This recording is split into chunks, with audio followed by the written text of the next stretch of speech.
gentlemen were sitting alone over their wine in a well-furnished dining parlor in the town of P. in Kentucky. There were no servants present, and the gentlemen, with chairs closely approaching, seemed to be discussing some subject with great earnestness. For convenience' sake, we have said hitherto 2 gentlemen. One of the parties, however, when critically examined, did not seem, strictly speaking, to come under the species. He was a short, thick-set man, with coarse, commonplace features, and that swaggering air of pretension which marks a low man who is trying to elbow his way upward in the world. He was much overdressed, in a gaudy vest of many colors, a blue neckerchief, bedropped gaily with yellow spots, and arranged with a flaunting tie, quite in keeping with the general air of the man. His hands, large and coarse, were plentifully bedecked with rings, and he wore a heavy gold watch-chain, with a bundle of seals of portentous size, and a great variety of colors attached to it, which, in the ardor of conversation, he was in the habit of flourishing and jingling with evident satisfaction. His conversation was in free and easy defiance of Murray's grammar, English Grammar, 1795, by Lindley Murray, 1745 to 1826, the most authoritative American grammarian of his day, and was garnished at convenient intervals with various profane expressions, which not even the desire to be graphic in our account shall induce us to transcribe. His companion, Mr. Shelby, had the appearance of a gentleman, and the arrangements of the house and the general air of the housekeeping indicated easy and even opulent circumstances. As we before stated, the 2 were in the midst of an earnest conversation. "That is the way I should arrange the matter," said Mr. Shelby. "I can't make trade that way, I positively can't, Mr. Shelby," said the other, holding up a glass of wine between his eye and the light. "Why, the fact is, Haley, Tom is an uncommon fellow. He is certainly worth that sum anywhere, steady, honest, capable, manages my whole farm like a clock." "You mean honest as niggers go," said Haley, helping himself to a glass of brandy. "No, I mean really, Tom is a good, steady, sensible, pious fellow. He got religion at a camp meeting 4 years ago, and I believe he really did get it. I've trusted him, since then, with everything I have, money, house, horses, and let him come and go round the country, and I always found him true and square in everything." "Some folks don't believe there is pious niggers, Shelby," said Haley, with a candid flourish of his hand, "but I do. I had a fellow, now, in this yer last lot I took to Orleans. 'Twas as good as a meetin', now, really, to hear that critter pray, and he was quite gentle and quiet-like. He fetched me a good sum, too, for I bought him cheap of a man that was obliged to sell out, so I realized 600 on him. Yes, I consider religion a valuable thing in a nigger, when it's the genuine article, and no mistake." "Well, Tom's got the real article, if ever a fellow had," rejoined the other.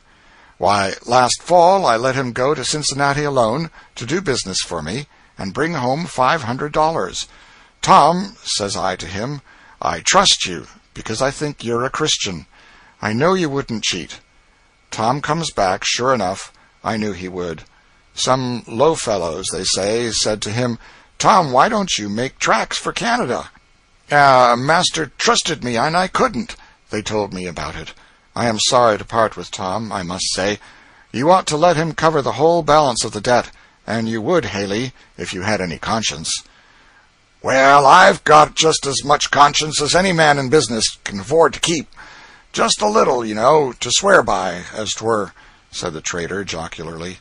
"And then I'm ready to do anything in reason to 'blige friends, but this, you see, is a leetle too hard on a fellow, a leetle too hard." The trader sighed contemplatively and poured out some more brandy. "Well, then, Haley, how will you trade?" said Mr. Shelby, after an uneasy interval of silence. "Well, haven't you a boy or a gal that you could throw in with Tom?"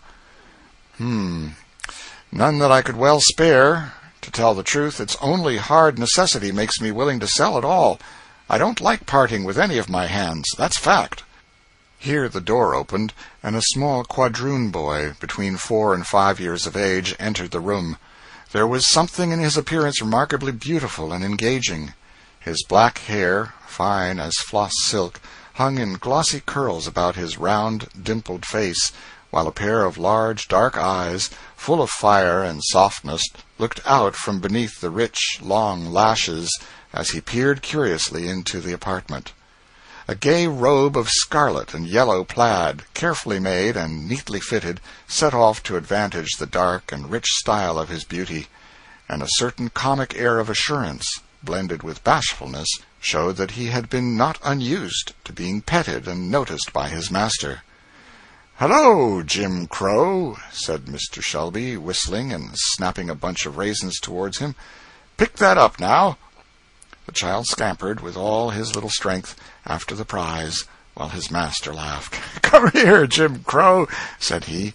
The child came up, and the master patted the curly head and chucked him under the chin. "Now, Jim, show this gentleman how you can dance and sing." The boy commenced one of those wild, grotesque songs common among the negroes, in a rich, clear voice, accompanying his singing with many comic evolutions of the hands, feet, and whole body, in all perfect time to the music. "Bravo!" said Haley, throwing him a quarter of an orange. "Now, Jim, walk like old Uncle Cudjoe when he has the rheumatism," said his master. Instantly the flexible limbs of the child assumed the appearance of deformity and distortion, as, with his back humped up and his master's stick in his hand, he hobbled about the room, his childish face drawn into a doleful pucker, and spitting from right to left in imitation of an old man. Both gentlemen laughed uproariously. "Now, Jim," said his master, "show us how old Elder Robbins leads the psalm." The boy drew his chubby face down to a formidable length, and commenced toning a psalm tune through his nose with imperturbable gravity. "Hurrah! Bravo! What a young 'un!" said Haley. "That chap's a case, I'll promise.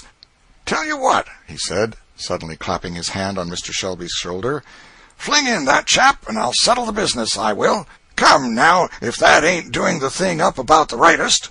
At this moment the door was pushed gently open, and a young quadroon woman, apparently about 25, entered the room. There needed only a glance from the child to her to identify her as its mother. There was the same rich, full, dark eye, with its long lashes, the same ripples of silky black hair.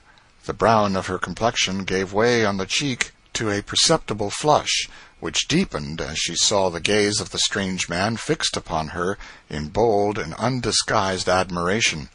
Her dress was of the neatest possible fit, and set off to advantage her finely molded shape. A delicately formed hand and a trim foot and ankle were items of appearance that did not escape the quick eye of the trader, well used to run up at a glance the points of a fine female article. "Well, Eliza?"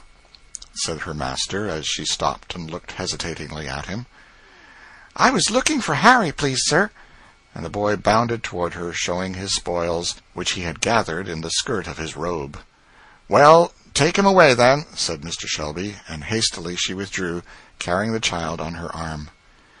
"By Jupiter," said the trader, turning to him in admiration, "there's an article, now. You might make your fortune on that ar gal in Orleans any day. I've seen over 1,000 in my day paid down for gals not a bit handsomer." "I don't want to make my fortune on her," said Mr. Shelby dryly, and seeking to turn the conversation, he uncorked a bottle of fresh wine and asked his companion's opinion of it. "Capital, sir, first chop," said the trader. Then, turning and slapping his hand familiarly on Shelby's shoulder, he added, "Come, how will you trade about the gal? What shall I say for her? What'll you take?" "Mr. Haley, she is not to be sold," said Shelby. "My wife would not part with her for her weight in gold." Aye, women always say such things, 'cause they hadn't no sort of calculation. Just show 'em how many watches, feathers, and trinkets one's weight in gold would buy, and that alters the case, I reckon." "I tell you, Haley, this must not be spoken of. I say no, and I mean no," said Shelby decidedly. "Well, "You'll let me have the boy, though," said the trader. "You must own I've come